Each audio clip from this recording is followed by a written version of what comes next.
যেতিয়া অৰ্জুনে ধৰি বান্ধি অশ্বত্থামাক আইদ্ৰৌপদীৰ চৰণত পেলাই হাহাকাৰ কৰি গুৰুৰ পুত্ৰ প্ৰণামিলা পাৱছু যে গুৰুপুত্ৰ বুলি অশ্বত্থামাৰ চৰণ ধৰি আইদ্ৰৌপদীয়ে সেৱা কৰিছে। ভাবি চাওকচোন, মনত কল্পনা কৰি চাওক, এগৰাকী মাতৃৰ ৫টি সন্তানক এজন ব্যক্তিয়ে হত্যা কৰিলে আৰু সেইগৰাকী মাতৃয়ে সেই ব্যক্তিজনক গুৰুপুত্ৰ বুলি চৰণত ধৰি সেৱা কৰিছে।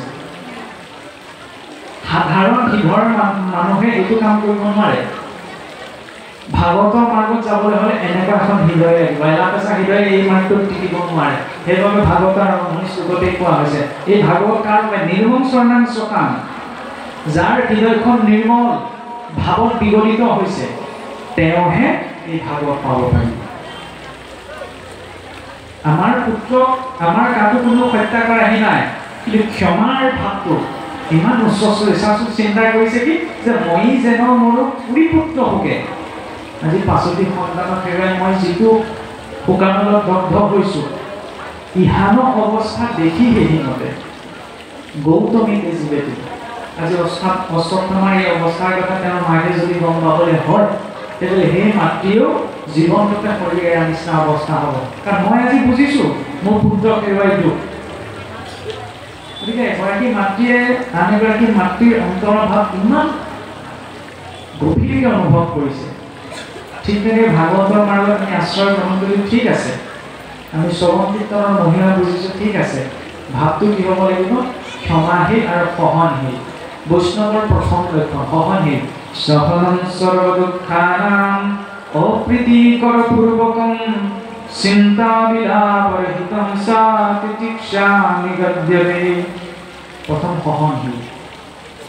পৰিস্থিতিসমূহ সুখ দুখ ঈশ্বৰৰ ভক্তি কৰিলে আপোনাৰ মোৰ জীৱনটোৰ পৰা দুখখিনি ঈশ্বৰে আঁতৰাই নিনিয়ে, সেইখিনি ভুগিবই লাগিব নিজৰ কৰ্ম ফল অনুসৰি, কিন্তু তাক পাৰ কৰাৰ তাক ভোগ কৰাৰ কেপাচিটিটো ঈশ্বৰে প্ৰদান কৰে, সহনশীলতাটো, কিন্তু বিশ্বাসটো লাগিব।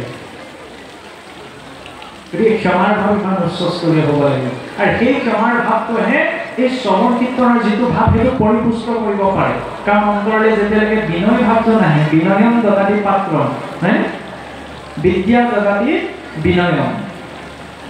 হনুমন্তক যেতিয়া ভগৱন্তৰ ৰামৰ বাৰ্তাবাহক হিচাপত গীতা দেৱীৰ ওচৰলৈ পঠিওৱা হৈছিল, গীতা দেৱী যেতিয়া সুধিলে যে তুমি কোননো ক'ৰ পৰা আহিছা, হনুমানৰ ওচৰত এইখিনিতো কোৱালিফিকেশ্যন আছিল, হনুমানে ক'ব পাৰিলেহেঁতেন যে মই সেই হনুমান যি অষ্টসিদ্ধি নৱসিদ্ধি প্ৰদান কৰিব পাৰে, স্বয়ং মহাদেৱৰ অংশে মোৰেই অৱতাৰ, মই কিষ্কিন্ধাৰ ৰাজকুমাৰ, সেইবিলাক একো কোৱালিফিকেশ্যন পোৱা নাই।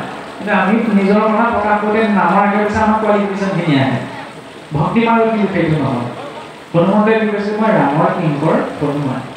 দাস্য ভাৱটো আমি যদিও নাজানো আবাহন নাজানো বিসৰ্জনৰ গাঁও সেইবুলি ক'ব পৰা আমাৰ মহাপুৰুষৰ মাত্ৰ এজনহে একমাত্ৰ এজনহে ভক্ত হৈ গৈছে, এইজন হৈছে মহাপুৰুষ শ্ৰী মাধৱদেৱ। আমি যদিও তথাপি অকণমান কিবা এটা জনাৰ অহংকাৰ ভিতৰত থাকে। আটাইতকৈ নাজানো বুলি ক'ব পৰাটো হৈছে আটাইতকৈ ডাঙৰ স্থিতি। ডাঙৰ হ'বলৈ আমাৰ যে কয় ডাঙৰ হ'বলৈ বৰ সহজ, সৰু হ'বলৈ বৰ টান। কিয় টান জানেনে? এজন পুত্ৰই যদি পিতৃ মাতৃ যেনিবা বৃদ্ধা অৱস্থাত শাৰীৰিকভাৱে অৱসৰলৈ যদি শয্যাতে বিশ্ৰামমূত্ৰ ত্যাগ কৰিছে, আৰু সেই পুত্ৰই যদি সেই পিতৃ মাতৃৰ বিশ্ৰামমূত্ৰ পৰিষ্কাৰ কৰি পৰিচৰ্যা কৰিছে, তেতিয়াহ'লে সেইজন উত্তম পুত্ৰ নহ'বনে? নিশ্চয়কৈ হ'ব। আৰু সমাজে সকলেও তেওঁ প্ৰশংসা কৰে যে ল'ৰা ছোৱালী হ'লে এনেকুৱা লাগে। কিন্তু আপোনাৰ মোৰ ঘৰৰ শৌচাগাৰটো চফা কৰিবলৈ অহা মানুহজনৰ প্ৰতি যদি মই বেয়া ভাৱ এটা ৰাখোঁ, এইটো অপবিত্ৰ নাহিবি ইফালে, এইটো কোৱা নাই পাকঘৰত বহুৱাই পেলাই খোৱাওঁগৈ, কিন্তু সন্মান সকলো কৰ্মই আছে। নিজৰ পিতৃ মাতৃৰ বিশ্ৰামমূত্ৰ চফা কৰি পুত্ৰ যদি প্ৰশংসিত হৈছে, তেতিয়াহ'লে আপোনাৰ মোৰ ঘৰৰ বাথৰুমটো চফা কৰিবলৈ অহা ব্যক্তিজনো আপোনাৰ মোৰ দৃষ্টিত প্ৰশংসিত হ'ব লাগে। সেইটো হৈছে সৰ্বভূতলে বিষ্ণুক আমি পাছত দেখিম, প্ৰথমতে মানুহৰ ওপৰতো দেখিবলৈ আৰম্ভ কৰিব লাগিব, হয়নে? কিন্তু আমি সহজে দেখোঁ জানো? নেদেখোঁ। মণিকূটত মন্দিৰত বহি থকা ভগৱন্তজনক খোৱাবলৈ পিন্ধাবলৈ বহুত মানুহ আছে, কিন্তু পথৰ ভিক্ষাৰীজনক পাবলৈ মিলাবলৈ কোনো নাই। সেইকাৰণে কিবা ধৰ্মক্ষেত্ৰলৈ গ'লে ভগৱন্তক কিবা এটা দিব পৰা ঠিক আছে, কেনেবাকৈ যদি পৰা যায়, এটকা এটা দিব পৰাও যদি সমৰ্থতা থাকে, ভিক্ষাৰী এজনক যদি এসাঁজ খুৱাই থৈ আহিব পৰা সমৰ্থতা কৰিব লাগে, সেয়া আচল সেৱা। কিয়? কাৰণ ভগৱন্তক বহুজনে দিবহি, একটো দিবলৈ কোনো নাই। আৰু কিছুসকলে এইটোও ভাবে যে ভিক্ষাৰীসকলে এইটো নিজৰ কৰ্মফল পাইছে, আমি কেলৈ দিম? কি ঠিক কাইলৈ মই নিজে ভিক্ষাৰী হ'ব লাগে, মোৰ বিষয়ে যদি ট্ৰেক থাকে তেতিয়া মই হজম কৰিব পাৰিম নে নোৱাৰিম। আৰু তৃতীয়তে আৰু এটা প্ৰসংগ থাকে, বোলে এইবিলাক চব ভাও ধৰি ধৰি খাইছে, বোলে কাম বন কৰা নাই। তেওঁ ভাও ধৰিছে, তেওঁ পাব, মই নাপাওঁ। মোৰ দায়িত্ব মই আপোনাক কিবা এটা সহায় কৰিব লাগে। বাকী তেওঁ আছে নহয়, ইমান কম সহজ সৰল দৰ্শন, সেই সৰলতাকণ হৃদয়ত লাগে। এইকাৰণে আমি এই প্ৰসংগটো টানি আনিছোঁ, এইবিলাকৰ জৰিয়তে অন্তৰখন নিৰ্মল হয়। কাৰণ তাত্ত্বিক কথাবিলাক পাতি থাকিলে আমি অন্তৰখন নিৰ্মল হ'ব নোৱাৰে, যেতিয়ালৈকে আমি প্ৰেক্টিকেল নিউজবিলাক জানিব নোৱাৰোঁ। এইবিলাক হৈছে প্ৰেক্টিকেল নিউজ। আৰু এই প্ৰেক্টিকেল নিউজবিলাক শ্ৰৱণ কীৰ্তনৰ মহিমা ইমান অনুভৱ কৰি নিজকে ইমান ক্ষমাবান কিয় কৰিব লাগে? কাৰণ আপুনি মই অহাবাতে উভতিব লাগে। যিটো প্ৰকাশ পাইছে ইয়াৰ পাছত ভীষ্ম উৎসৱ, পিতামহ ভীষ্ম, চাওকচোন ইচ্ছা মৃত্যুৰ যিজনে বৰ প্ৰাপ্ত কৰি দিছে, যেতিয়াই ইচ্ছা কৰে তেওঁ তেতিয়াই শৰীৰ এৰিব পাৰে। এতিয়া আপোনাৰ মোৰ তলুৱাৰ মাজেদি যদি বেজী এটা পাৰ হৈ থাকে, তেতিয়াহ'লে আপুনি মই এইটো সেই কষ্টখন ভুগি থাকিব পাৰিম নে? তাতকৈ মৃত্যুটোকে আঁকোৱালি লোৱাৰ কথা ভাবি, যদি এইফালৰ পৰা যদি চুই গতাই এখন ইফালৰ পৰা সিফালে তাতকৈ মৰি থকাতে হ'ল, ইমান কষ্ট আমি ভুগিব নোৱাৰোঁ, হয়নে? ভাবি চাওকচোন, পিতামহ ভীষ্ম শৰীৰৰ প্ৰতিটো অংগই দি এডাল এডাল কাৰে শৰাই ধৰি অৰহজ্যাত পেলাই থৈ দিছে। তেওঁতো ইচ্ছা মৃত্যুৰ অধিকাৰী আছিল, ইমানখিনি কষ্ট ভোগ কৰাৰ কোনো প্ৰয়োজনেই নাই। তেওঁ অৰহজ্যাত পৰাৰ লগে লগে শৰীৰ এৰি দিব পাৰিছিল, কিন্তু দিছে জানো? নাই দিয়া। আৰু দুটা কাম। প্ৰথম কথা, পিতামহ ভীষ্মই নিজৰ প্ৰতিজ্ঞাটোকে ধৰ্ম বুলি ভাবিছিল, মানে আৰু প্ৰতিজ্ঞা কৰিছিল যে কুৰু বংশৰ অৰ্থে মোৰ জীৱনৰ সৰ্বস্ব সমৰ্পিত হ'ব। সেইকাৰণে দ্ৰৌপদীৰ বস্ত্ৰহৰণ হোৱাৰ পাছতো পিতামহ ভীষ্ম একো মাতিব নোৱাৰিলে, কাৰণ তেওঁ পূৰ্বতে প্ৰতিজ্ঞা কৰি দিছিল। আৰু যেতিয়া কুৰু বংশত সেই অধৰ্মৰ বীজ ৰোপণ হৈ গৈছিল, সেই কুৰু বংশৰ পাপৰ জৰিয়তে অৰ্জন হোৱা অন্ন খাই শৰীৰত যিমানখিনি ৰক্ত নিৰ্মাণ হৈছিল, তাৰ এটুকলৈকে শৰীৰৰ পৰা নিৰ্গত হৈ যেতিয়ালৈকে নষ্ট হৈ যোৱা নাই, তেতিয়ালৈকে পিতামহ ভীষ্ম শৰীৰ এৰা নাই। প্ৰথম কথা, কাৰণ আমি যি ধনেৰে অন্ন বস্তু অৰ্জন কৰিছোঁ, কেনেবাকৈ যদি অধৰ্মৰে অৰ্জন কৰি মোৰ ল'ৰা ছোৱালীকে গোটাই খুৱাইছোঁ, তেতিয়া সেইটো কেৱল ময়ে নহয়, মোৰ ল'ৰা ছোৱালীও ভুগিব লাগিব। সেইটো কোৱা হৈছে অন্ন যদি বিচাৰ, মানে এইটো নহয় যে আমুক হাতেকে নাখাওঁ তামুক হাতে নাখাওঁ। সেই অন্ন ক'ৰ পৰা অনা হৈছে, কেনেকৈ অৰ্জন কৰা হৈছে? হিংসা আচৰণ কৰি কাৰোবাক কষ্ট দি যদি কিবা এটা উপাৰ্জন কৰা হৈছে, তেতিয়া কিবা এটা সেইটো হিচাপ হ'ব। কাৰণ ঈশ্বৰৰ হিচাপ নিকাচত চাওকচোন, ঈশ্বৰে খাতাটো লিখি নাযায়, আপোনাৰ মতে অংকও নকৰে, কিন্তু আটাইতকৈ ডাঙৰ গণিতত যদি নিখুঁত ব্যক্তিত্ব আছে, সেইজন হৈছে ভগৱন্ত কৃষ্ণ। 0.00001000% 1% কম বেছি নহয়, চব ক্লিয়াৰ, সমান। সকলোৰে প্ৰতি অংক নেওতা একেখিনি হয়। আমি ইংৰাজীত সংখ্যাবিলাক বেলেগ হয়, নহয়? অসমীয়াত বেলেগ হয়, ঈশ্বৰৰ নেওতা বেলেগ, সংখ্যা বেলেগ নহয়, ঈশ্বৰৰ ভাষা বেলেগ নহয়। চবকে এটা ফৰ্মুলাৰ ভিতৰত সোমোৱাই পেলাই সকলোৰে সমান কৰি পেলাই ভুগিব লাগিব। সেইবাবে পিতামহ ভীষ্মই ইমানখিনি কষ্ট কৰিলে। দ্বিতীয়তে, অহাবাতে উভতিব লাগিব। এতিয়া আমাৰ অসমীয়া সমাজত এটা কথা আছে, চাবচোন, কোনোবা এজন ব্যক্তি যদি ঘৰত গ'লে আগফালে সোমাই আহিলে বা পাছফালে সোমালেহি যে বা গাঁৱৰ কোনোবা এজন, তেতিয়া আমাৰ আগতে জ্যেষ্ঠসকলে কয়, হেৰা তুমি পাছফালে সোমাইছা, পাছফালে ওলাই যোৱা, আগফালে ওলাই যাব নাপায় নহয়, পাছফালে সোমাই, বা আগফালে সোমাইছা পাছফালে ওলাই যাব নাপায় নহয়, যিফালে আহিছে সেইফালে উভতি যোৱা। এই সাধাৰণ কথাটোৰ এটা দৰ্শন আছে। কিয় দৰ্শন জানেনে? আমাৰ বছৰেকত দুটা আয়ন আছে, উত্তৰায়ণ আৰু দক্ষিণায়ন। আৰু ভাগৱতত চাওঁচোন, আৰম্ভণিৰ পৰা শেষলৈকে গোটেই ভক্তসভা কেনি গৈছে? আমি নামঘৰ ভাগো পাওঁতো পূব দিশলেহে, আসন ভাগ বিদুৰো গৈছে উত্তৰ দিশলে, মৈত্ৰেয়ো গৈছে উত্তৰ দিশলে, উদ্ধৱকো পঠালে উত্তৰ দিশলে, ভীষ্মও গৈছে, পঞ্চ পাণ্ডৱো গৈছে উত্তৰ দিশলে। উত্তৰ দিশত ভগৱানৰ এনেকুৱা কি আছে, চব উত্তৰ দিশলৈ দৌৰি দিছে। ছমাহ উত্তৰায়ণ, ছমাহ দক্ষিণায়ন।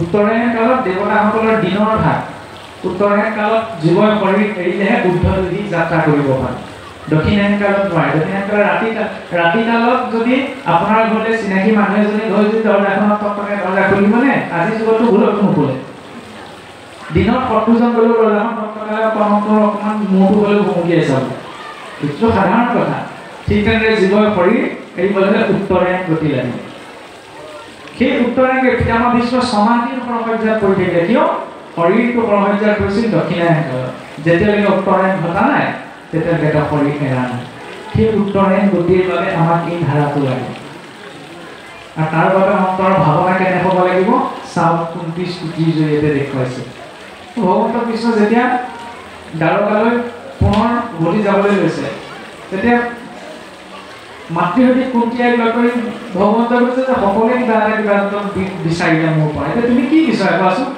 ভক্তজনৰ ভাৱটো চাওকচোন যে হেৰি হেৰি আপদম সুৰ ও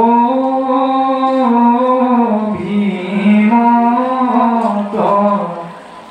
তোমাক দেখিবে পাওঁ যিটো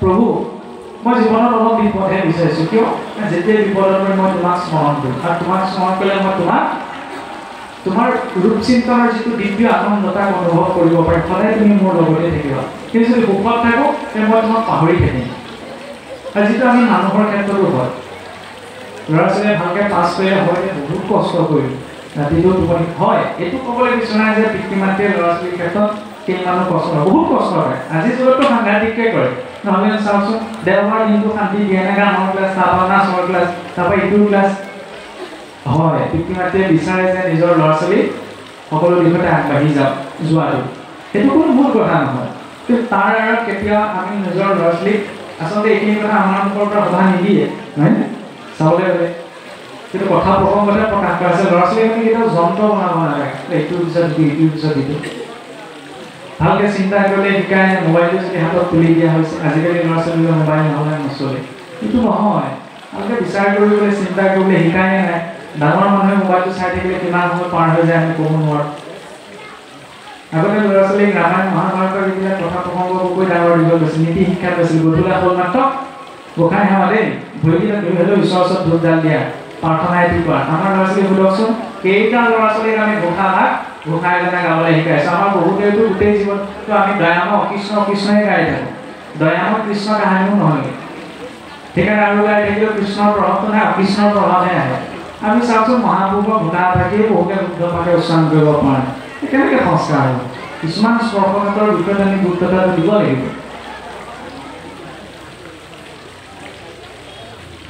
ঘৰখনত অকণমান চৰ্চাটো লাগিব হয়নে পুৱা গধূলা ঈশ্বৰ আহা যিজনা ঈশ্বৰে আপোনাক মোক এতিয়া ইয়াত বহি থাকোঁতে প্ৰতি 2 ছেকেণ্ডত পৃথিৱীৰ পৰা এজন মানুহ মৰি আছে গুগল কৰি চাওকচোন হিচাপ ওলাই যাব 1.5 লাখতকৈ বেছি মানুহ মৰে দিনটোত 1.5 লাখতকৈ বেছি মানুহ পৰিছে আপুনি মই জীয়াই থাকিবলৈ পাইছোঁ কাৰোবাৰ দোকানৰ পৰা কিনি যদি উশাহ নিশা কাৰো দোকানৰ পৰা কিনি অনা নাই কোনোবাই পৃথিৱীখন চাব বিচাৰিছে দৃষ্টিশক্তিয়ে আপোনাক ভাল চকু দুটা দিছে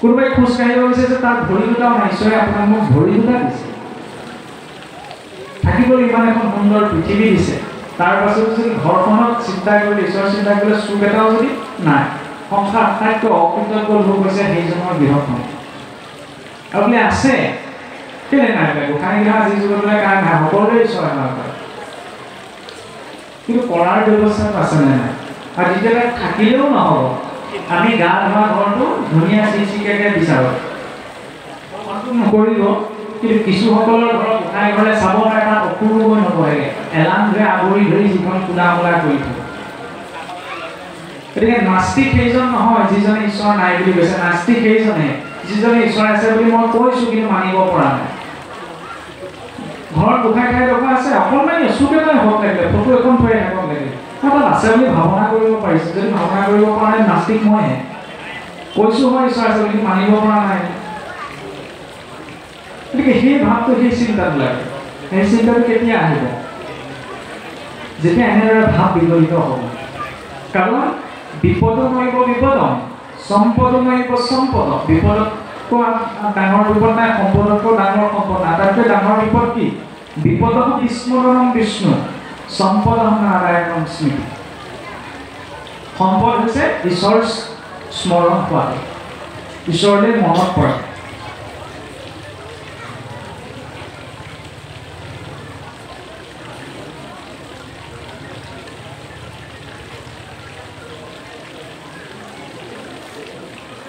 মানে আমাৰ এইটো ভাৱনা থাকে গ্ৰহটোক বুলি ক'লে যে এনেকুৱা লাগে কোনোবাখিনি চাবচোন এনেকুৱা এটা ভাৱ প্ৰকাশ যেনে আকাশখন নৱগ্ৰহ তাৰামণ্ডল আপোনাৰ মোৰ জীৱনটো ধ্বংস কৰিবলৈ বহি আছে। গ্ৰহৰূপী জনাৰ্দন ঈশ্বৰে জন্ম কৰ্মৰ ফলভোক্তা হিচাপত তেওঁলোকে নিয়োগ কৰি ৰাখিছে। তেওঁলোকে আপোনাৰ মোৰ জীৱনটো ধ্বংস কৰিবলৈকে বহি থকা নাই নহয়। বেয়া প্ৰভাৱটো কেতিয়া পৰিব? যেতিয়া আমি বেয়া কৰ্ম এটা কৰিম। কিন্তু যিজনক কৃষ্ণ গ্ৰহ গৃহীতাত্মানো নবিদ জগদীশ্বৰ ভক্ত প্ৰহ্লাদে কৈছিল যিজনক বোলে কৃষ্ণ গ্ৰহে গ্ৰাস কৰে সেইজনক বোলে নৱগ্ৰহে একো কৰিব নোৱাৰে। সেইকাৰণে চাব কৃষ্ণ আৰু কংস একেটা ৰাশিতেই আবিৰ্ভাৱ, ভগৱন্তৰ আবিৰ্ভাৱ, কংসৰ জন্ম, ৰাম আৰু ৰাৱণ একেটা ৰাশিতে। কিন্তু দুইজনৰ জীৱনৰ পোৱান পোৱাখিনি বেলেগ বেলেগ। এইটো কথা বেলেগ যে ভগৱন্ত ৰামকৃষ্ণ ঈশ্বৰ, কিন্তু একেটা ৰাশিতে জনৰ জীৱনৰ পোৱান পোৱাখিনি বেলেগ বেলেগ যে কিয়? কৰ্মসমূহ বেলেগ বেলেগ। যেতিয়ালৈকে কৰ্ম শুদ্ধ নহয় তেতিয়ালৈকে ভাৱ উপজাটো সম্ভৱ নহয়। ভগৱন্তক দুৰ্যোধনেও দেখিছিল, দুঃশাসনেও দেখিছিল, তেওঁলোক পৰিৱৰ্তন হৈ যায়। যাৰ চৰণ দৰ্শন কৰিলেই বোলে অন্তৰ্মন শুদ্ধ হৈ যায়। তেওঁকতো ভৰিৰ পৰা মূৰলৈকে দুৰ্যোধন দুঃশাসনে দেখিছিল, ৰাৱণেও দেখিছিল, কিন্তু তেওঁলোক পৰিৱৰ্তন হৈ যায় নহ'ল, কাৰণ তেওঁলোকৰ কৰ্মসমূহ অশুদ্ধ আছিল। অশুদ্ধ কৰ্ম আচৰণ কৰিলে অন্তৰত কেতিয়াও ভাৱ নোপোৱা। ইয়াৰ পাছতে প্ৰথমবাৰ ধৰ্ম পৃথিৱীৰ সংবাদত যেতিয়া সত্যত এটা দাপৰ কলি পাৰ হৈ আহি কলিয়ে কি কৰিলে? ধৰ্মৰ 4 চৰণ সত্য, শৌচ, তপ আৰু ক্ষমা, এই 4 চৰণত ধৰ্ম আছে। সেইকাৰণে নামঘৰ আসন প্ৰতিষ্ঠা কৰিলেও কি ভাৱনা কৰে? সত্য, শৌচ, তপ আৰু ক্ষমা, সেই 4 পুৰাৰ ওপৰতে ভগৱন্তৰ আসনভাগ থিতাপি লৈ আছে। আৰু আমিও নিজকে ধাৰ্মিক বুলি তেতিয়াহে ক'ব পাৰোঁ যেতিয়া আমি নিজকে এই 4 চৰণৰ মৰ্যাদাৰ ভিতৰত ৰাখোঁ। ধাৰতে ইতি ধৰ্ম, যি ধাৰণ কৰে সেয়াই হৈছে ধৰ্ম। আমি কাক ধাৰণ কৰিব লাগিব? সত্য। যিকোনো পৰিস্থিতিতে সত্যটো ত্যাগ নকৰা। এইটো নহয় যে এইখিনিত এটা ক'লোঁ সেইখিনিত গৈ মিছা এটা ক'লোঁ। মিছা সেইটোকে প্ৰযোজ্য যিটো মিছাই আনৰ কিবা এটা অহিত নকৰে, সেইটো মিছাহে প্ৰয়োজনীয়। কিন্তু যিটো মিছাই আনৰ এটা অহিত কৰে আৰু যিটো মিছাই আপোনাক একতা মিছাৰ কথা ক'বলৈ প্ৰেৰণা যোগায়, সেইটো মিছা কিন্তু গ্ৰহণযোগ্য নহয়। সেইবাবে সত্যৰ আশ্ৰয়। জীৱনত এনেকুৱা পৰিস্থিতি আহিব পাৰে আপোনাৰ মিছাটো সত্য পৰি যাব পাৰে। কেনেকৈ? যিদৰে দ্ৰোণাচাৰ্যক কোৱা হৈছিল অশ্বত্থামা শত ইতি গজ, হাতী ধুমাৰ আপোনাহে কৈছিল, কিন্তু দ্ৰোণাচাৰ্যই ভাবি ল'লে তেওঁ পুত্ৰ মৰিলে। সেইদিনত ভগৱন্তৰ প্ৰেৰণাতেতো মিছা কথা ক'লে। সেই মিছাটো কিয়? কাৰোবাৰ অপকাৰ কৰিলে, ধৰ্ম স্থাপন কৰিলে, যেতিয়ালৈকে অশ্বত্থামাৰ বিয়োগৰ সম্পদ তেতিয়ালৈকে দ্ৰোণাচাৰ্য নিধন সম্ভৱ নহয়। ইয়াৰ পাছতে আছে কি? শৌচ। শৌচ 2 প্ৰকাৰৰ থাকে, বাহ্যিক শৌচ আৰু আভ্যন্তৰীণ শৌচ। বাহ্যিক শৌচ স্নান, মুখ প্ৰক্ষালন ইত্যাদিৰ জৰিয়তে আমাৰ বাহ্যিক শৰীৰৰ বাহ্যিক শৰীৰটো নিকা হয়। শুই উঠিয়ে যে আমাৰ গা ধুবলৈ যাব লাগে, কিয় কয়? আজিকালি আকৌ এইটো চিষ্টেম চলিছে। কিছু পিতৃ মাতৃয়ে কি কৰে, ল'ৰা ছোৱালী বিশেষকৈ এতিয়া ঠাণ্ডা দিনত শৌচাগাৰলৈ গ'ল নহয়, আকৌ পানী এজনী আহি সোমাই আহোঁ নহয়, এইটো বেয়া কথা। ভজনীয়া ভকতজনেহে যে শৌচাগাৰলৈ গ'লে গা উঠিয়াই সোমাব লাগে, এই মানসিকতাটো কিন্তু এটা ডাঙৰ অন্ধবিশ্বাস। শৌচাচাৰ অবিহনে আমি কেতিয়াও মানুহ বুলি নিজকে পৰিচয় দিব নোৱাৰোঁ। কাৰণ আমাৰ শৰীৰত 9খনি দুৱাৰ আছে নহয়, গুহ্য দুৱাৰ, লিংগ দুৱাৰ, দুটি কৰ্ণৰন্ধ্ৰ, দুটি নাসিকা, মুখ, এই অংশই বিভিন্ন বৰ্জনীয় দ্ৰব্য নিৰ্গত হৈ থাকে। সেইকাৰণে ৰাতি এই মায়া সজ্জাৰূপী প্ৰয়াণ কৰাৰ পাছত পুৱা যদি আমি সাৰ পাওঁ, উঠিয়ে পোনপ্ৰথম কলৈ যাব লাগে? স্নান আদি কৰ্ম কৰিব। হয়তো বাহ্যিক বোলে বাহ্যিকটো ধুনীয়া কৰি ৰাখিছোঁ, তাক একদম চাফ চিকুণ। অন্তৰখন আমি যে কেতিয়াবা কওঁ দেখিলে ধুনীয়া লাগে, কিয় অন্তৰখন কৰে না। সেইকাৰণে শৌচ দুটা স্তৰত আছে। এটা হৈছে বাহ্যিক বাহিৰৰ, তাৰ লগতে অন্তৰখনো নিকা হ'ব। অন্তৰ নিকা কি হয়? সৎকথা শ্ৰৱণৰ জৰিয়তে। সৎকথা শ্ৰৱণ কৰিলে কি হয়? অন্তৰেন্দ্ৰিয়সমূহ শৌচ আচৰণ। সেইবাবে গীতাত কোৱা হৈছে যে ধৰ্ম জানিয়া যিটো অধৰ্ম আচৰে, শৌচাচাৰ সদাচাৰ নামানে জীৱনে, নানা জ্ঞান থাকন্তে নাহিকে তাৰ লাভ, ভাগৱত দুহিত জানিবা হাবাপ। ভাগৱত দুহি কোনজন? ধৰ্মক জানিয়ে যিটো অধৰ্ম আচৰণ, সত্যটোক জানিও যিটো অধৰ্ম অসত্যটোৰ আশ্ৰয় লৈ যায়। শৌচাচাৰ সদাচাৰ নামানে জীৱন। শৌচাচাৰ সদাচাৰ, হাঁহ যদিও গেলা পানীখিনি চলি থাকিলে গেলা বোকাখিনি নাখায় নহয়, নিষ্কাশন কৰি তাৰ পৰা শুদ্ধ পানী ধৰে, সিহঁতৰো সেইকণ চেতনা আছে। এতিয়া আমিতো মনুষ্য হয়, গতিকে শৌচাচাৰ সদাচাৰ লাগিবই। শৰণ গ্ৰহণৰ পাছত গৈ দিয়ে ভজন। ভজনৰ শৰাই সজোৱা, নাম প্ৰসংগ কৰা, পাথৰ আৰি এইখিনি পাছতে আহে। পোনপ্ৰথম জীৱনৰ সদাচাৰখিনি কিদৰে আমি ঈশ্বৰক ভজনা কৰিবলৈ নিজৰ শৰীৰৰ মানসিক স্থিতি প্ৰস্তুত কৰিম, সেই সদাচাৰখিনি নহয়নে? কিন্তু যি শৌচাচাৰ সদাচাৰ নামানে জীৱন, নানা জ্ঞানত থাকন্তে নাহিকে তাৰ লাভ, ভাগৱত দুহিটো জানি পাহা। ভাগৱত দুহি সেইজন। সেইবাবে জীৱনটোত শৌচাচাৰ লাগে। ধৰ্মৰ দ্বিতীয় চৰণ। তৃতীয় চৰণ হৈছে তপ। তপ মানে গছৰ তলত বহি ধ্যান কৰি থকাটোৱে কেৱল মাত্ৰ তপ নহয়। সংসাৰত তাপ তিনি প্ৰকাৰৰ তাপ আছে নহয়নে? আদি ভৌতিক তাপ, আদি দৈবিক তাপ, আধ্যাত্মিক তাপ। আদি ভৌতিক শৰীৰজনিত যিখিনি আমি দুখ কষ্ট পাওঁ সেইখিনি হৈছে আদি ভৌতিক তাপ। আদি দৈবিক তাপ, জীৱনত কেতিয়া আমি ভাবি থাকোঁ নোপোৱাকৈ কিবা এটা ইচ্ছা নকৰা ঘপককৈ কিবা এটা যে ঘটনা ঘটি যায়, আমি ভবা নাছিলোঁ সেইটো ঘটিব বুলি। সেইবিলাক পূৰ্বৰ সঞ্চিত কৰ্মৰ আধাৰত আমি জীৱনত পাওঁ। আদি দৈবিক তাপ, আধ্যাত্মিক তাপ, এই জীৱাত্মাৰ পৰমাত্মাৰ পৰা বিলগ্ন হৈ থকাৰ যিটো স্থিতি, বৈৰাগ্য একেবাৰে শীৰ্ষস্তৰত ভক্তজনে যে ঈশ্বৰক নোপোৱাৰ বাবে বিফল হৈ যিটো পৰে, সেইটো হৈছে আধ্যাত্মিক তাপ। গতিকে সংসাৰত যি জীৱই নাথাকক এই তিনিও তাপত তাপিত হৈ থাকিবই লাগিব।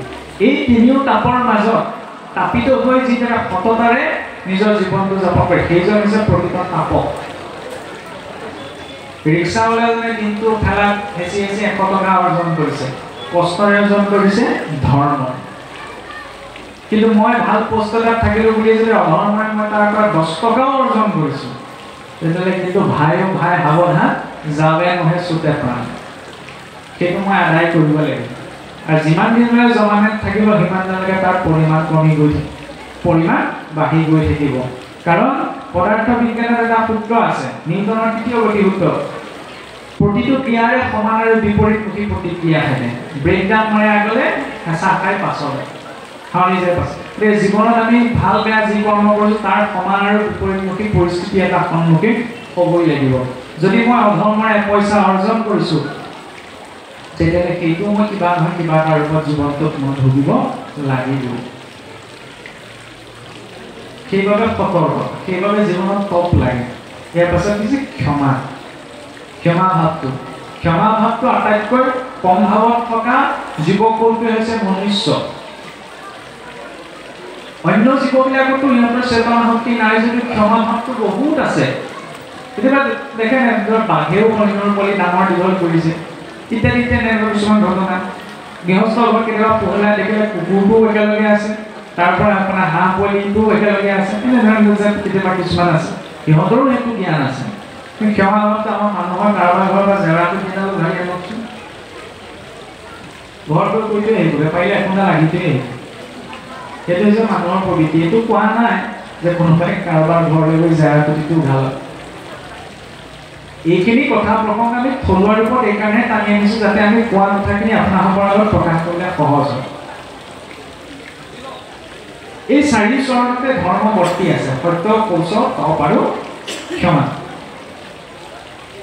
কিন্তু কি হৈছিল, কলি ব্ৰহ্মাদেৱে যেতিয়া প্ৰজাসমূহ সৃষ্টি কৰিছিল তেতিয়া ব্ৰহ্মাদেৱ তমোগুণত থাকোঁতে তমোগুণৰ পৰা কলিৰ জন্ম হৈছিল। সত্য যুগৰ আদিতে কলি যে কলিযুগতে আছে এনেকুৱা ধৰণৰ সত্য যুগতো আছিল। তেতিয়া হিৰণ্য কপিবৰ দুৰ্দান্ত দৈত্য ৰূপত কলি মানে কি বেয়া গুণ, এই বেয়া গুণসমূহে নিজৰ অভিব্যক্তি প্ৰকাশ কৰিছিল। তেতিয়া ভগৱন্তয়ো তেনেধৰণে কিছুমান অদ্ভুত অৱতাৰ গ্ৰহণ কৰি সেই বেয়া গুণসমূহ বশ কৰিছিল।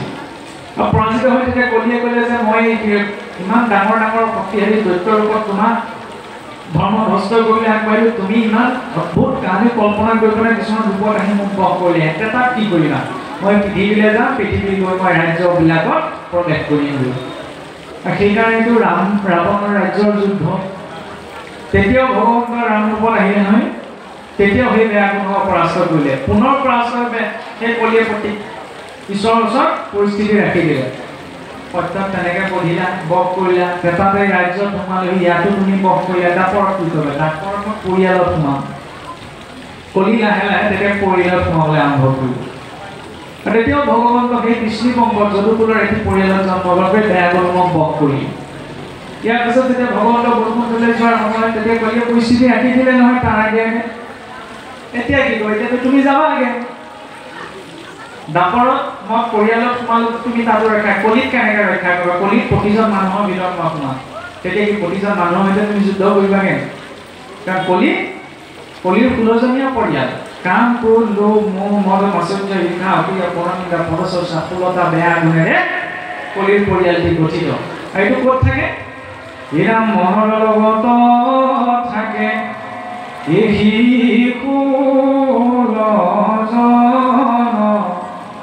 তৰিতে নোৱাৰে লোক এহিহে কাৰণ, মনৰ লগতেই থাকে। সেইকাৰণে নাৰায়ণ দাস ঠাকুৰ এটাই বৰ সুন্দৰ ভকতীয়া যোজনা এটা লিখিছিল যে কুকুৰে পাতিলে দিয়া বাঘৰ জুই, দেখিয়া ভালুকক বোলে ঘৰ বাৰী এৰি। কুকুৰে বোলে বাঘৰ জীয়েকক বিয়া পতা দেখি ভালুকে ঘৰ বাৰী এৰি পলাল। কুকুৰ বুলি জীৱটোক কোৱা হৈছে আপোনাৰ মোৰ শৰীৰত বহি থকা। কুকুৰৰ প্ৰকৃতিটো কিতাপ আপুনি আৰু মানুহ সদায় চোৱা পেলোৱা জেগালৈ আহিব। গতিকে এই জীৱলৈ এবাৰ নহয় দুবাৰ নহয় লাখ লাখ জনীত বিকল ভোগ কৰি আহিছে। কিন্তু আজিও যদি সেই একেখিনি ভোগৰ উদ্দেশ্যে জীৱনটো যাপন কৰিছে তেতিয়াহ'লে এই জীৱটো কুকুৰৰ লগত তুলনা কৰিছে। কিন্তু এই কুকুৰৰূপী জীৱন কি ভাগ্য হ'ব যে বাঘৰ জীয়েকক বোলে বিয়া পাতিব পাৰি। বাঘৰ জীয়েক বুলি নামক কোৱা হৈছে। নামৰ সৈতে যিদিনা জীৱৰ সম্পৰ্ক ঘটি সেইদিনা কাম লোভৰ ৰূপী ভালুকলে পলাই পতন দিলে। কিন্তু যায়হে যায়, জোপোহাতে ৰৈ থাকে, কিজানি আকৌ সোমাবলৈ সুযোগ পাওঁ। এতিয়া সুযোগ দিওঁ নে কিন্তু সেইটো আপোনাৰ ওপৰত নিৰ্ভৰ কৰে বা মোৰ নিজৰ ওপৰত নিৰ্ভৰ কৰে। এতিয়া ইয়াৰ পাছত যেতিয়া কলিয়ে ক'লে পৰিস্থিতি ৰাখি দিলে যে কলিত প্ৰতিজন মানুহৰ ভিতৰতে কলি প্ৰৱেশ কৰিব দিলে, ভগৱন্তই কি কৰে তাৰ ব্যৱস্থা মই কৰি থৈছোঁ। সেইকাৰণে বৈকুণ্ঠলৈ যোৱাৰ আগত উদ্ধৱক মাতিলে, বহা মোৰ অৱতাৰ, মই 24 অৱতাৰ গ্ৰহণ কৰিলোঁ, 10 অৱতাৰ গ্ৰহণ কৰিলোঁ, এতিয়া পূৰ্ণ ৰূপতো মই আহিলোঁ, কিন্তু মই উভতিব লাগিবই। কিন্তু এইবাৰ মই উভতি নাযাওঁ। তিৰুধায়াম প্ৰতিষ্ঠুভম শ্ৰীমদ ভাগৱতাৰ নৱ, যে মই বৈকুণ্ঠলৈ যোৱাৰ আগতে মই সমস্ত শক্তি ঐশ্বৰ্য ভাগৱতত দি থৈ গৈছোঁ। কাৰণ প্ৰতিজন ব্যক্তিৰ ভিতৰত মই সোমাই যুদ্ধ কৰিবগৈ নোৱাৰোঁ। মোৰ প্ৰতিনিধি ৰূপত ভাগৱত থাকিব। ভাগৱতক সাধন ৰূপত গ্ৰহণ কৰি প্ৰত্যেকজন মনুষ্যই নিজৰ ভিতৰত বহি থকা কলিৰ সৈতে যুঁজিব লাগিব। জীৱৰ পৰীক্ষা ভগৱন্তই ইমানখিনি ব্যৱস্থা কৰিলে। সেইকাৰণে চাওকচোন এতিয়া শুকদেৱে কি বুলি কৈছে যে বৈকুণ্ঠৰ শাস্ত্ৰ আনি পৰম উৎসুকে সংসাৰিক কৰি কৃপা প্ৰচাৰিলা পুকে।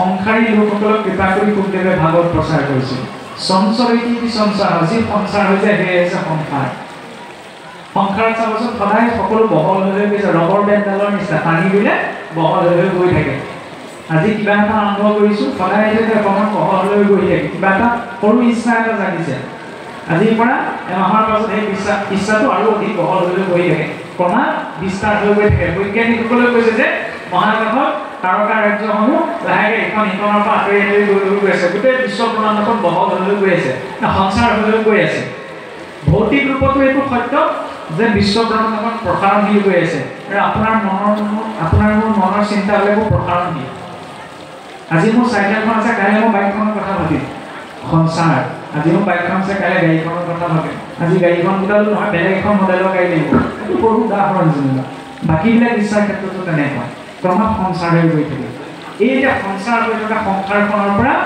উদ্ধাৰ হ'বলৈ হৈছে ভাগৱত এতিয়া সেই ভাগৱত ঠিক আছে কলিযুগৰ বাবে ব্যৱস্থা ৰাখিলে কিন্তু কি হ'ল কলিযুগ হোৱাৰ লগে লগে কলিৰ আধিপত্য আহিল ধৰ্ম পৃথিৱীৰ সংবাদ ধৰ্ম কি কৰিলে কলিয়ে তিনিও চৰণ ভাঙি পেলালে তিনি যুগ পাৰ কৰি আহি এতিয়া সত্য নামৰ চৰণটো ভাঙিবলৈ যুঁজা কৰি আছে বৃষভ ৰূপত এটা সাৰ ৰূপত ধৰ্মই অৱস্থান কৰি আছে কাষতে ধেনুৰূপা বসুমতীয়ে কান্দি আছে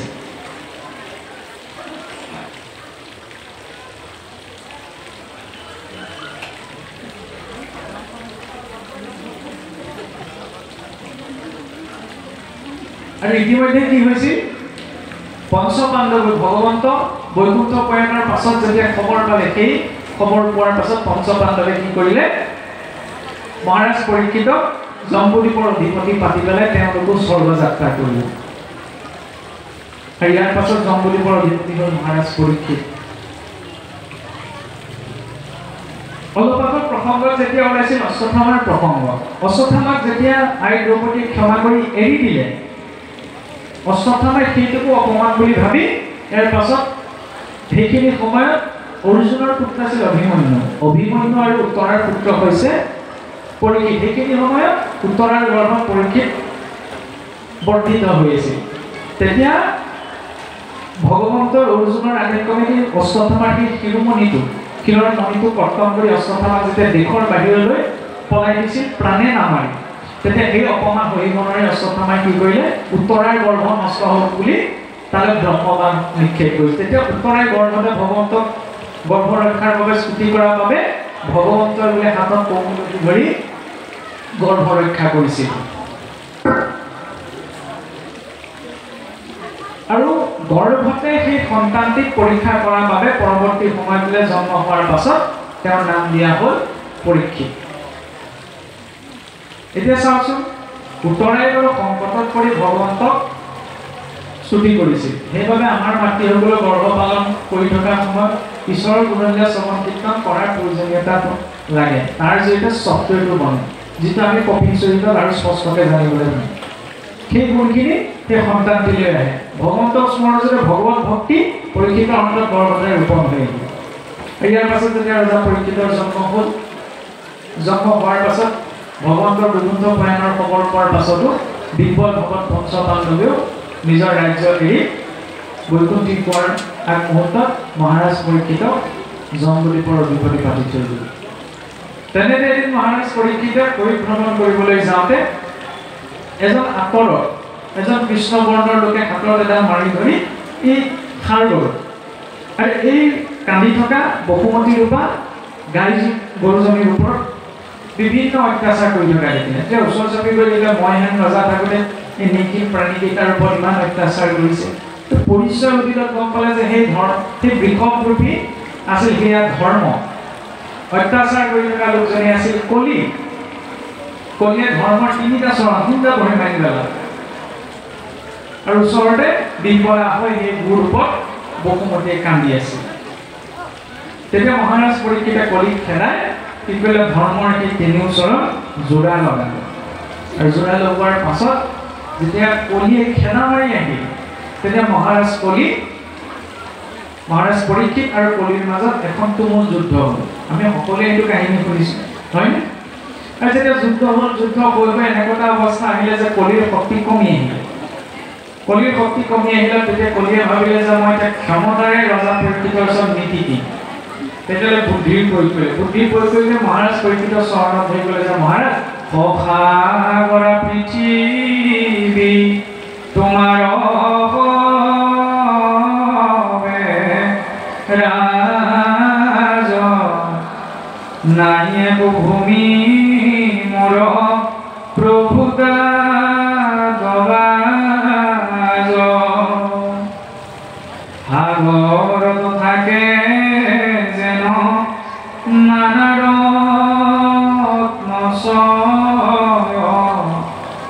এবেকি কামুকে তাত নকৰে আশ্ৰয় পুনঃ অন্তে জাতি নাই চান্দালত বিক ভৈল নেদামো কথাই শৰণাগত নিদিবা কৃপাময় এই বুলি কান্দে কলি কৰিয়া বিলাপ হে মহাৰাজ কলিৰ যুক্তি চাওক সখাগৰা পৃথিৱী তোমাৰ হবে ৰাজ এই গোটেই সখাগৰা পৃথিৱী তুমি শক্তি সম্ৰাট নাই একো ভূমিমূৰ প্ৰভুতা তলত গোটেই পৃথিৱীখনত মোৰ কাৰণে থাকিবলৈ অকণমান জেগা তোমাৰ ৰাজ্যত নোলাবলৈ সাগৰত থাকে যেন মহাৰত্নস্বয় এবেকি শামুকে তাত নকৰে আশ্ৰয় সাগৰত যিদৰে বিভিন্ন ধৰণৰ মণিমুকুতাও থাকে তাত কি শামুকে বাস নকৰে নি কোনো গ্ৰামত নগৰত অন্তেজ জাতি নাই কোনখন নগৰত কোনখন চহৰত অসংযোগ নাই চান্দালতো দিক ভৈলো নেদাম মই কি সেই চান্দালতটো অধিক মহাপাপী হৈ যে তোমাৰ ৰাজ্যত থাকিবলৈ মোক তুমি অকণমান স্থান দিব নোৱাৰা শৰণাগত ত্যাগ নকৰিও পাব মই তোমাৰ আশ্ৰয় হৈছোঁ তুমি মোক ত্যাগ নকৰিবা এৰি বুলি কান্দে কৰি কৰিয়া বিলাপ তেতিয়া পৰীক্ষিতৰ যিটো টেম্পাৰেচাৰ উঠি গৈছিল কলিয়ে তেনেদৰে অনুমোদন বিনাশৰ জনালা টেম্পাৰেচাৰ কমি আহিল মানে সংযোগ কমি আহিল এতিয়া কলিটোত থাকিবলৈ স্থান দিব লাগিব সকলোৱে শুনিছোঁ নহয়নে তেতিয়া মহাৰাজ পৰীক্ষিতে ভাবিছিল যে কলিত থাকিবলৈ যদিও এতিয়া কলিযুগ কলি কেইটামান স্থানতহে আছে নৃপতি বুলন্ত কলি তুকৰিলো স্থান জড়িত কেলে যোৱা পাখা কৰে মই দ্যপান শ্ৰী পঞ্চ শুনা গৃহ স্থৰ থাকে জড়িত এই চাৰি স্থান দিলো বঞ্চ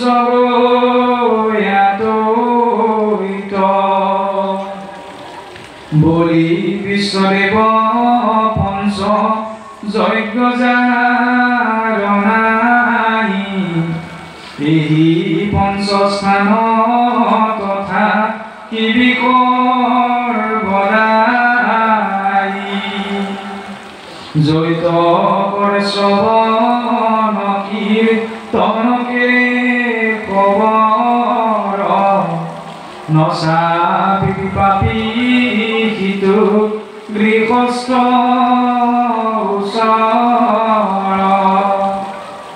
প্ৰথম দ্যুতম মানে হৈছে যোৱা এতিয়া চাওকচোন যোৱা এইটো খেলহে এক নম্বৰ ধৰিব লাগিছিল মদ খোৱাটোহে কলিত থাকিবলৈ স্থান প্ৰথমতে মহাৰাজ পৰীক্ষিতে কৈছে যোৱা খেল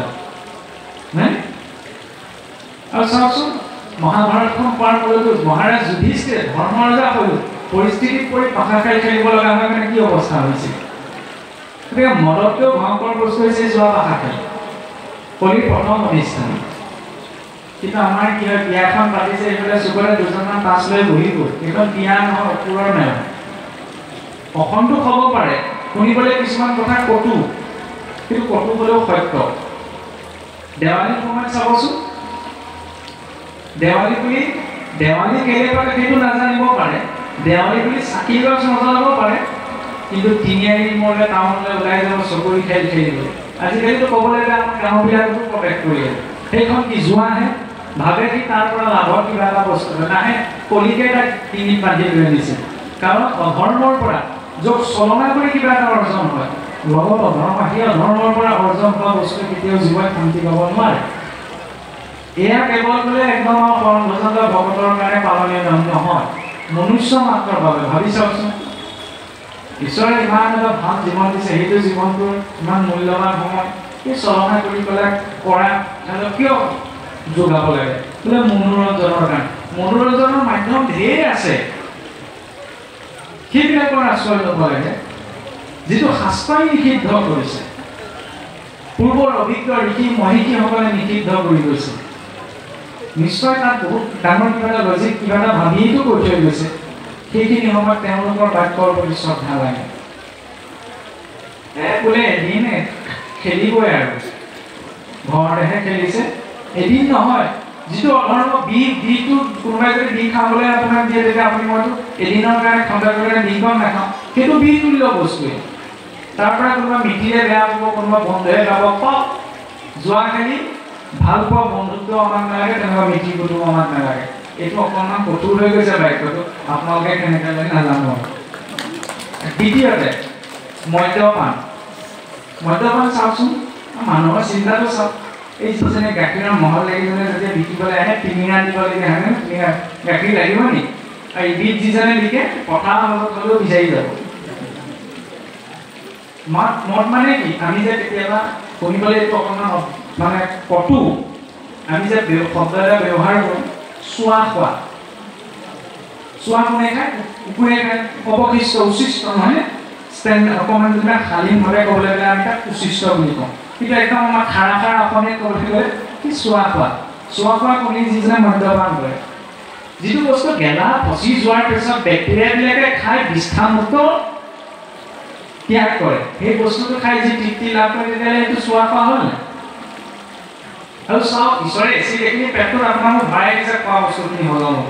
কাৰণ এলাহ আছে এচিড হাইড্ৰ'ট কৰি দিছে, খোৱা বস্তুখিনি হজম হ'বলৈ।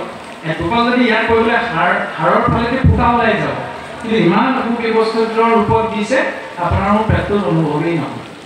তাৰ ওপৰত যদি আকৌ এচিড ঢালি মৰেগৈ, তাৰপৰা প্ৰভু লিভাৰটোৰ ওপৰত ভাওনা সভা এখন আগবঢ়াইছোঁ, পাওনা আগবঢ়াইছোঁ। সেইকাৰণে বোলে ভগৱানৰ মুখত বোলে মিচিকে হাঁহি থাকে। আমাৰ এইবিলাক মানে একো লজিক নথকা কামবিলাক দেখিলে ভগৱানে সদায় হাঁহি থাকে। নিজে নিজৰ শৰীৰটো নষ্ট কৰি লৈছে, তাৰপৰা আকৌ মোৰ ওচৰলৈ আহিছে। মই কেনেকৈ কৰিম? ভাগৱতৰ মাতটোৱে কৈছে সেই শৰীৰটো ভালদৰে ৰাখি কিদৰে জীৱনটো যাপন কৰিব পৰা যায়। কিন্তু বহুতৰে মনত দেখা যায় ভাগৱত মাৰিবলৈ অহা মানে কি, এতিয়াই খোৱা বোৱা বন্ধ হ'ব, ঢেৰ খাই কষ্টে বধাই বিধানে থাকিব লাগিব, খাইহে ভক্তি, নাখাই ভক্তি। বহুতে কয় নে খায়েই ভক্তি, ভাল বস্তু খাব লাগে। নিচা হয় লাগে, প্ৰত্যেকৰে জীৱনত নিচা লাগে। নিচা শব্দটো বেয়া নহয়, ভাল নিচা লাগে। যি নিচাই মানে জীৱৰ চিন্তা বুদ্ধি ঊৰ্ধ্বগামী কৰে, সেইবিলাক নিচা আমাক নালাগে। যি জীৱৰ মানসিকতা চিন্তা অধোগামী কৰে। ভাল নিচা কিছুমান গঢ়ি তোলোচোন, বেয়া নিচাটো। এতিয়া আৰু দ্বিতীয়তে চাওকচোন, মদ খোৱা মানুহজনৰ এটা কিন্তু কেপাচিটি আছে, তেওঁ গোটেই জীৱনটো অন্ততঃ 5জন মানুহক মৰাহি কৰি লৈ যায়, হয় নহয়? আপোনালোকে চাবচোন, তেতিয়াই আপুনি মই ভক্ত হয়নে নহয়? তেতিয়া আপুনি মই জীৱনত আৰু 5জন ভক্ত কৰি লৈ যাব নোৱাৰোঁ। সেইটোত আমাৰ চেষ্টা গুৰুত্বটো নাথাকে, সেইটো চেষ্টা হ'ব লাগে। বেয়া বস্তুটো খাবলৈ যদি তেওঁ 10জনক মৰাহি কৰি থৈ যাব পাৰে, তেতিয়া আমি ভাল বস্তুটো কেলৈ অনুগামী কৰি থৈ যাব নোৱাৰোঁ? পুৰুষাৰ্থ সেইখিনিত লাগে। এইটো কৰিলোঁ চোৱা, কিবা এটা সম্পদ এটা কৈছোঁ, আজি মোৰ হৈছে কাইলৈ কাৰোবাৰ হ'ব, কোনেও মনত নাৰাখে। চাওকচোন কোনে কাক মনত ৰাখিব? এইটো ভাৰতীয় সংস্কৃতিতে ইমান শ্ৰেষ্ঠ মহাৰাজা ঋষিমুনিসকল হৈ গ'ল, সকলোকে জানো মনত ৰখা সম্ভৱ নহয়? আপুনি মইতো তাৰ পৰ্যায়ৰ একো কৰ্মকাণ্ডকে কোনে মনত ৰাখিব? সেইকাৰণে নামটোত গুৰুত্ব এটা দিব লাগে, কৰ্মটোত। যদি কৰ্মটোৱে গুৰুত্ব এটা পায়, তেতিয়াহ'লে সদায় মনত। তেতিয়া আজি কি প্ৰয়োজন আছিল পৰীক্ষিতৰ কথা পাতি থকা? তেওঁ কৰ্মই বাধ্য কৰালে যে আজি 1000 বছৰ পাছতো তেওঁৰ কথাৰ আলাম লৈ জীৱসকলে মুক্তিৰ কথা পাতিব। আমি পৰীক্ষিত হ'ব নোৱাৰোঁ, হ'বলৈ চেষ্টা কৰাও ব্যৰ্থ, কাৰণ তেওঁলোক বহুত উচ্চকোটিৰ জীৱ, আমি মহা অধমতকৈ অধম। কিন্তু তাকে আমি পাগলি বহুত সংস্কাৰী হ'ব পাৰোঁ। সেইটো চিন্তা লাগে মদ্যপান কৰি যিটো হৰিগৃহ পকে 21 পুৰুষত আৰু নৰকত পৰে এফালে বোলে ভক্তি আচৰণ কৰিলে 21 পুৰুষ উদ্ধাৰ হয় আনফালে মদ্যপান কৰিলে বিনাশ পৰশ্ৰী সংগ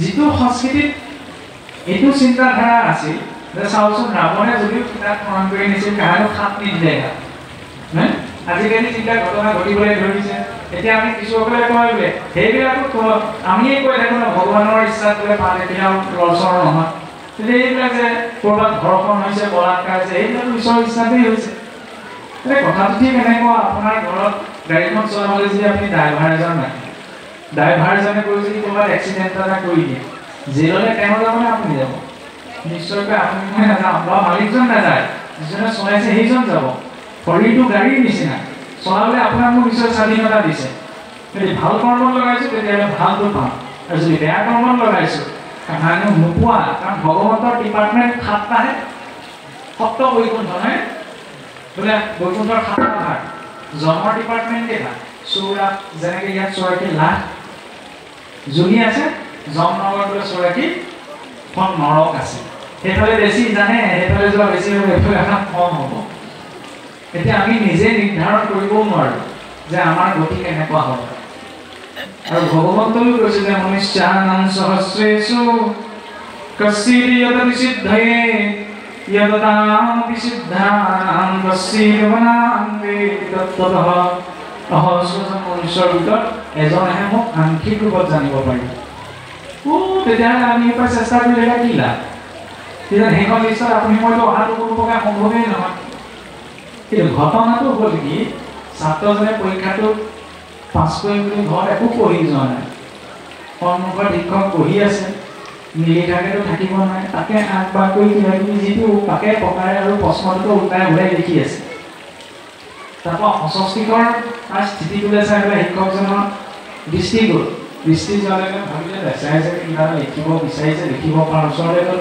সুধিলে বোলে ছাৰ এইটো পৰা নাই গোটেইকেইটাই কৈ নিলে অন্তত দুটা কথা শিকাই থৈ আহিব হে 5 মাৰ্কটো অন্তত পায় 5 হৈ যাব বা 5 হৈ যায় কিন্তু যদি গৈ পেলাই ঠন নৰম বা লৈ পেলাই বহি আছে তেতিয়াহ'লে সেইটো শিক্ষকজনে বুলিও নিশিকে বুলিব পৰীক্ষা হলত বহি থাকিব লাগে নিজেই চেষ্টা কৰা মতেই কৰি দিম হে গতিকে আমি পঢ়ি অহা নাই আমাৰ জ্ঞান নাই কিন্তু আমি যদি চেষ্টা কৰাৰ ভাওখন ভালদৰে জুৰিব পাৰোঁ কিন্তু কি ঠিক কিজানি ঈশ্বৰে আমাক পাছ কৰাই লৈয়ে যায় ভাও ধৰাৰ কথা এইকাৰণেই কোৱা হৈছে কাৰণ ভাষা ভক্তিটো আমি কৰিব পৰা কোনো প্ৰকাৰে সম্ভৱেই নহয় ছজন ভক্তচোন ঈশ্বৰে খাস কৰি নিৰ্দিষ্ট কৰি ৰাখিছে নহয় ভগৱন্ত কৃষ্ণৰ 3জন উদ্ধৱ বিদুৰ মৈত্ৰেয় ৰামচন্দ্ৰৰ দিনত জাম্বৱন্ত বিভীষণ হনুমন্ত 6জন ভগৱত 12জনা বৈষ্ণৱ সব ঠিক হৈ আছে আমি মাত্ৰ কি কৰোঁ ভাও জুৰিব পাৰোঁ আমি ভাওহে জুৰিছোঁ আৰু ভাও জুৰি পেলে কি হয় যেতিয়া কোনোবা এজনে কৃষ্ণৰ ভাওটো লয় ভাল মতে যদি গোটেই কেৰেক্টাৰটোৰ ভিতৰত সোমাই যাব পাৰে তেতিয়া তাত চোৱাসকলৰ তাৰ একদম হাইলাইট কৃষ্ণ যেন লাগিছে দেই তেওঁ নিজৰ কৃষ্ণ যেন ভাৱনা কৰি বচন কৰিব লাগিব ভ্ৰমণ কৰিব লাগিব চলন কৰিব লাগিব তেতিয়া ফুটি উঠিব নহয় কিন্তু প্ৰকৃততে কি ভাও জুৰিছে আৰু ভাও জুৰাৰ কাৰণে ইমান কেৰেক্টাৰটোৰ ভিতৰত সোমাই গৈছে যে সকলোৱে হাইলাইট কৃষ্ণ বুলি ভাবিছে ঠিক তেনে আমি ভকত হ'ব নোৱাৰোঁ কিন্তু ভকতৰ ভাওখন এনেকুৱাকৈ জুৰিব লাগে ঈশ্বৰেও ভাবে যে হয় দেই দেচাই ভাওখন ভালকৈ জুৰিছে সিহঁত পাছ কৰাই নিম ভাও জনা মানে এইটো কোৱা নাই যে আমি কপটতা কৰিম সমাজত আহি ভালটো কম গৈ পেলাই এসত্য কৰিম সেইটো নহয় মই আপোনাক ঠগিব পাৰিম আপুনি মোক ঠগিব পাৰিব ভগৱন্তক ঠগাটো অসম্ভৱ নহয়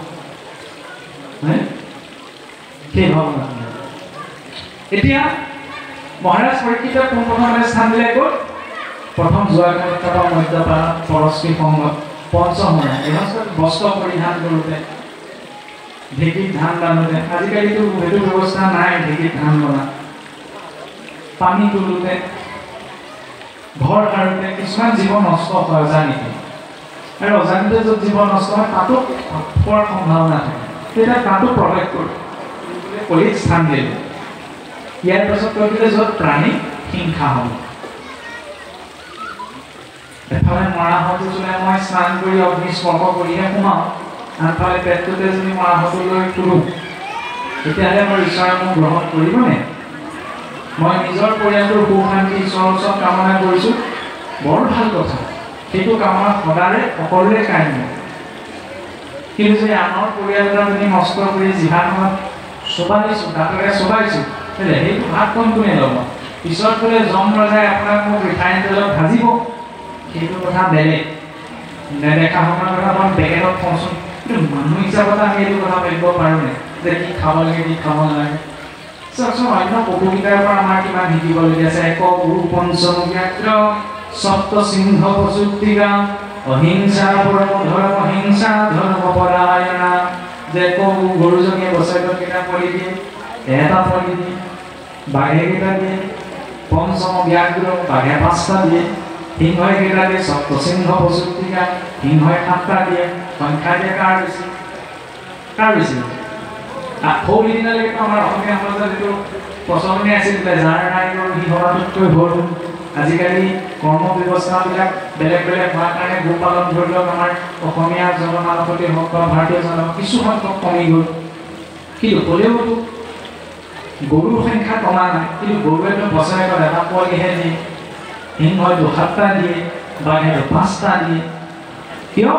সিহঁতে হিংসা ধৰ্ম পৰায়ণ, আৰু গৰুজনী হৈছে অহিংসা ধৰ্ম। সিংহৰ শৰীৰটো মাংস ভোজনৰ বাবে খাদ্য শৃংখলটো চলিব লাগিব নহয়। এইবোলে গীতায়ো কৈছে জীৱ জীৱৰ ওপৰত নিৰ্ভৰশীল। শুদ্ধ কথা, তাৰ অৰ্থ এইটো নহয় যে মোৰ ভোক লাগিলে বুলি মই আপোনাক কাটি বাছি খাই পেলাম, এইটোতো নহয়। বুটমাহটোতো জীৱ আছে, সঁচা কথা, কিন্তু তাত জীৱ ইমান সংস্কাৰ প্ৰাপ্ত নহয় যে তাত সি কষ্ট অনুভৱ কৰিব। সিহঁতৰ নাৰ্ভাছ ছিষ্টেম নাই, কিন্তু দুঠেঙীয়া চাৰিঠেঙীয়া প্ৰাণীকেইটা আছে, সিহঁতে কষ্ট অনুভৱ কৰে। এইটো হিংসা। সিংহটো আৰু তাৰ লগে যদি ঘাঁহকেইটা দিওঁ, সিংহটোৱে কেতিয়াও নাখায়। দাঁতবিলাক জোঙা, শৰীৰৰ পাকস্থলী গঠন মাংস ভোজনৰ বাবে, নহয়নে? গৰুজনীক যদি আৰু ধুনীয়াকৈ মছলা দি মাছৰ জোল বনাই দিওঁ, এনেকৈও নাচায়। কাৰণ সেই গৰুজনীয়েও জানে যে কি খাব লাগে কি খাব নালাগে। আৰু মনুষ্যক দিয়ক যে সকলো খাব, বেছিকৈ বুজিলে ডিঙিৰ ওপৰত যিটো আছে সেইটোও খাব। সেইকাৰণে বৰ বেছিকৈ বুজিব নালাগে, সৰলতাৰে কথাখিনি ল'ব লাগে যে ঈশ্বৰে সিহঁতক জীয়াই থকাৰ অধিকাৰ দিছে। প্ৰটিন ভিটামিন এইবিলাক প্ৰকৃতিৰ পৰা লোৱাৰ বাবে পৰ্যাপ্ত, প্ৰকৃতিত উপলব্ধ। 100 গ্ৰাম মাংসত 14 গ্ৰাম প্ৰটিনহে থাকে। 100 গ্ৰাম চয়াবিন ৰাজমাহত তাতকৈ বেছি 36 গ্ৰাম প্ৰটিন থাকে। ভিটামিনৰ প্ৰশ্ন নাই। তাতোতকৈ এটা মাৰাত্মক বস্তু হৈছে আপোনালোকে অসন্তুষ্ট নকৰিব বা আপোনালোকে কি ভাবে সেইটোও নাজানো, কিন্তু কথা প্ৰসংগত আমি ক'বই লাগিব। এইটো নহয় যে এই মাৰ্কটোলে ভাল লগা কথাখিনি কওঁ তেতিয়াহ'লে আকৌ পাছৰ বছৰ ক'ব মাতিব, এইটো নহয়। যিটো সঁচা সেইটো সঁচা, নহয় জানো? মৎস্য মাংসতকৈ এটা মাৰাত্মক বস্তু আছে, সেইটো হৈছে এইটো চৰাই আমি কণী দি যে ডিম, সেইটো প্ৰকৃততে কি বাৰু? গৰ্ভ নহয়নে? আগৰ অসুৰ ৰাক্ষস দানৱবিলাকে মাংস খোৱাৰ কথা উল্লেখ আমি পুৰাণবিলাকত পাওঁ, নহয়? শাস্ত্ৰবিলাকত পাওঁ, নহয়? মানুহো খাইছিল বোলে, যিবিলাক পিশাচ আছিল, তেনেকুৱা ধৰণৰ তামসিক যিবিলাক জীৱ আছে, সেইবিলাকে বোলে ঋষিমুনিসকলকো ধৰি সাৰ মূৰ চুবাই দিছিল। ক'ৰবাত শুনিছেনে বাৰু গৰ্ভ খোৱাৰ কথা? নাই নাই। অন্ধ পিশাচ ভক্ষণ, অন্ধ সেই গৰ্ভটো পিশাচেহে খায়। ইমান এটা মাৰাত্মক বস্তু, প্ৰটিনৰ নামত ভাজি খাই পেলাই মাছ মাংস নাখাওঁ। কিছুসকলে আকৌ ডাঙৰ বিতৰ্ক কৰে এইটো বোলে ভেজত কৰে নে নন ভেজত কৰিব। সেইও মোক হয়তো বিচাৰ কৰিছোঁ প্ৰকৃততে সেই বস্তুটোৰ কি গুণ আছে? এটা জীৱ মাতৃ গৰ্ভটো মানুহে ভাজি খায় নি? ভাবি চালে কেনেকুৱা অদ্ভুত লাগে। বোলে নহয় আৰম্ভৰ পৰা এইবিলাক ইনজেকশ্যন দি প্ৰডিউচ কৰা, সেইটোতো তাতোতকৈ ডাঙৰ মাৰাত্মক। আৰু যদি আমি মিছা কৈছোঁ, আপোনালোকে দুয়োদিনা মানে ধৰি লওক ইণ্টাৰনেটৰ যুগ নহয়, চব তথ্য ইণ্টাৰনেটত উপলব্ধ আছে, সকলো বস্তু চাৰ্চ কৰি চাব পাৰে। কিন্তু সেইবিলাক বিষয়ে আমি নাচাওঁ, কিয় মাৰাত্মক বুলি কোৱা হৈছে? চাবচোন, আইসকলৰ যে মাহেকীয়া হয়, মাহেকীয়া হ'লে শৰীৰৰ বৰ্জনীয় দ্ৰব্য যিকোনো সময়ত নিৰ্গত হয়, নহয়নে? চৰাই চিৰিকটিসকলেতো সেই মাহেকীয়া হয়। আৰু সাধাৰণ সুস্থ হাঁহ বা কুকুৰাই বছৰেকত 7টা 6টাতকৈ বেছি মানে অণ্ড সৃষ্টি কৰিব, গৰ্ভ সৃষ্টি কৰিব নোৱাৰে। কিন্তু সিহঁতৰ যিটো মেনষ্ট্ৰুৱেল ৱেষ্ট মাহেকীয়া সেইটো ইনজেকশ্যন দি সেই অণ্ডলে কনভাৰ্ট কৰি দিয়া হয় তাকে আনি আমাৰ বডি বনিবলৈ শক্তি বাঢ়িবলৈ ভাজি ভাজি খাই থাকে তেতিয়াহ'লে এইটো কি খাইছে ভাবি চাওকচোন যিটো আমি মুখেৰেও উচ্চাৰণ কৰিব নোৱাৰোঁ সেইকাৰণে চিন্তা শক্তি এটা দিছে ঈশ্বৰে খাবলৈ ভাল ভাল বস্তু ইমান দিছে অন্ততঃ ভাবিছোঁ যেতিয়ালৈকে আমি চিন্তা নকৰোঁ নিজে লাভ নাই স্বভাৱন উপদেশেন সত্যতে কৰ্তমন্যথা সুতপ্তমপি পানীয় পুনৰ্গচ্ছতি শীততাম উপদেশ শুনিও লাভ নাই উপদেশ লৈও লাভ নাই আপুনি কৈ আছে মই নহ'লে কি কৰিব হয় নাই পানী সেইকাৰণে কণ্টেক্টৰ কাৰণে ক'লে তাৰ পৰা চেঁচা হ'বই গতিকে নিজে বিচাৰ কৰিব লাগে প্ৰতিদিনে মই কি বিচাৰোঁ অন্তৰে বিচাৰিলেহে সম্ভৱ চিন্তাটো কৰিব লাগিব আৰু ভক্তজন এইবিলাক কৰ্মত পবিত্ৰ নহয় কাৰণ ইয়াত পানী হিংসা আচৰণ হয় তাত কলি আছে কলি মানে কি বেয়া গুণ বলি বিশ্বদেৱ পঞ্চযজ্ঞ যাৰ নাই তাৰ পঞ্চস্থানত থাকিবি সৰ্বদাই পঞ্চযজ্ঞ বৃহস্পতি নিত্য আচৰণ যজ্ঞ মানে কেৱল বিদাহতি দিয়াই যজ্ঞ কৰ্ম নহয় অধ্যাপনং ব্ৰহ্মযজ্ঞম পিতৃযজ্ঞস্তু তৰ্পণম হোমো দেৱবলিভূতানি যজ্ঞোতিথি পূজনম অধ্যাপনং ব্ৰহ্মযজ্ঞ অধ্যাপনা যিজনে অধ্যাপনা কৰ্ম কৰে তেওঁৰ প্ৰতি শ্ৰদ্ধা গুৰুৰ প্ৰতি শ্ৰদ্ধা বৈদিক কালত ব্ৰাহ্মণ বুলি যাক সম্বোধন কৰে তেওঁলোকে অধ্যাপনাৰ কৰ্ম কৰিছিল সেইকাৰণে কৈছে অধ্যাপনটো ব্ৰহ্মযজ্ঞ অধ্যাপকসকলক গুৰুসকলৰ প্ৰতি যিটো সন্মান গৃহস্থৰ দায়িত্ব গুৰু মানে কেৱল আধ্যাত্মিক গুৰুজনৰ কথাই তাত কোৱা হোৱা নাই আনুষ্ঠানিক শিক্ষাৰ গুৰুৰ প্ৰতিও সম্পূৰ্ণ শ্ৰদ্ধা আৰু ভক্তি থকাৰ প্ৰয়োজন কাৰণ তেওঁলোকৰ জৰিয়তে আমাৰ চাৰ্টিফিকেটখনৰ মূল্যটো পালে তেওঁলোকে চাইন লগাতে নাহে আমাৰ শিক্ষাৰ্থীৰ ভেলু থাকিলে তেওঁলোককো নমন কিন্তু আজিকালি এটা সময় আছিল বোলে শিক্ষক পাৰ হৈ পেলাই চাইকেলৰ পৰা নামি দিয়ে চাওকচোন ইমান ভাল আজিকালি যিবিলাক ঘটনা ঘটিব লৈছে শিক্ষকে কিবা এটা কথা শুনিলে বুলি বেলেগ কথাই নিদিয়ে চুইংখন উলিয়াই আহিলে এটা পাৰে কিবা আগত এটা ঘটনা ঘটিছিল নহয় নে শিক্ষকৰ কথা নুশুনে গতিকে দৈত্যবিলাকৰো এইটো সংস্কাৰ আছে যেতিয়া গুৰু শুক্ৰাচাৰ্যৰ আগমন ঘটে তেওঁলোকৰ ৰাজসভালৈ দৈত্যবিলাক আসনৰ পৰা উঠি দিয়ে যদিও দৈত্য আছিল গুৰুৰ প্ৰতি সংস্কাৰ গুৰুৰ প্ৰতি ভাৱ কেনেকৈ ৰাখিব লাগে আৰু আমাৰ ল'ৰা ছোৱালীখিনিৰ মাজত কোনোবাখিনি কাৰোবাক আমি দায়ী কৰিব নোৱাৰোঁ কোনোবাখিনি এই সংস্কাৰী দিশবিলাকৰ অভাৱ ঘটিলে কিছু কিছু স্থানত সেইকাৰণে এনেকুৱা কিছুমান অদ্ভুত ঘটনা ঘটিছে নহ'লে চাওকচোন যিটো সংস্কৃতিত থকা দৈত্যবিলাকো গুৰুক সন্মান কৰিলে সেইটো সংস্কৃতিৰ লোকে আজি কিছু সংখ্যকে গুৰুক সন্মান কৰিবলৈ বাদ দিছে শিক্ষকক সন্মান কৰিবলৈ বাদ দিছে সকলো নহয় কিছু সংখ্যক যে 20টো যে ৰূপণ আছে তাৰ মূলতে হৈছে তামসিক প্ৰবৃত্তিটো পুনিৰ প্ৰধান ব্ৰহ্মযজ্ঞ অধ্যাপনজনৰ প্ৰতি শ্ৰদ্ধা ভক্তি পিতৃযজ্ঞস্তু তৰ্পণ পিতৃকুল জীৱিত অৱস্থাত তেওঁৰ প্ৰতি সেৱা শুশ্ৰূষাৰ যি দায়িত্ব আৰু পৰলোক গমনৰ পাছত শাস্ত্ৰবিহিত অনুসৰি যিখিনি শ্ৰাদ্ধাদি কৰ্ম সেইখিনি আচৰণৰ যিটো আচৰণ হয় পিতৃযজ্ঞ বোলে মৰা গৰু যিদৰে বোলে গাখীৰ নিদিয়ে বোলে মৰা মানুহৰ কাৰণে ইয়াত কৰ্ম কৰি থাকিলে কেনেকৈ পাব বোলে এতিয়া কথা হ'ল এইটো যে মৰা গৰুটোৰ লগত আপুনি মই নিজৰ পিতৃ মাতৃ বা কৃষ্ণমিত্ৰ কুটুম্বক তুলনা কৰিব পাওঁ নে নহয় মৰা গৰুৰ জীৱ এটা যদি মৰে লাহেকৈ চুচৰাই দি কোনোবাই গাঁতত পুতি থ'বগৈ মানুহ এজন মৰিলে কোনোবাই পাৰিব নে অন্য জীৱৰ পাপ পুণ্যৰ লেখা নাই কাৰণে ঊৰ্ধ্বদেহী গতি কৰিব নালাগে কিন্তু মনুষ্যই লাগে আৰু মনুষ্যই ঊৰ্ধ্বদেহী গতি কৰাৰ বাবে সাধন হৈছে সেই পিতৃযজ্ঞ সেইবাবে কৈছে পিতৃযজ্ঞস্তু তৰ্পণম হোম দেৱ বলিভূতান